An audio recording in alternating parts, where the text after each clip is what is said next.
یاسین، قسم ہے قرآن کی جو حکمت سے بھرا ہوا ہے۔ اے محمد صلی اللہ علیہ وآلہ وسلم، بے شک تم پیغمبروں میں سے ہو، سیدھے رستے پر ہو۔ یہ قرآن غالب و مہربان کا نازل کیا ہوا ہے تاکہ تم ان لوگوں کو جن کے باپ دادا کو خبردار نہیں کیا گیا تھا خبردار کر دو کہ وہ غفلت میں پڑے ہوئے ہیں۔ ان میں سے اکثر پر اللہ کی بات پوری ہو چکی ہے، سو وہ ایمان نہیں لائیں گے۔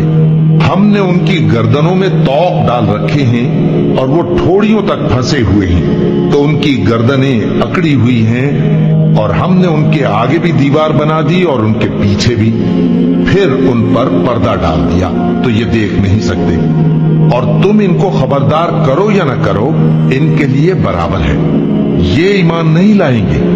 تم تو صرف اس شخص کو خبردار کر سکتے ہو جو اس نصیحت یعنی قرآن کی پیروی کرے اور رحمان سے غائبانہ ڈرے، سو اس کو مغفرت اور بڑے ثواب کی بشارت سنا دو۔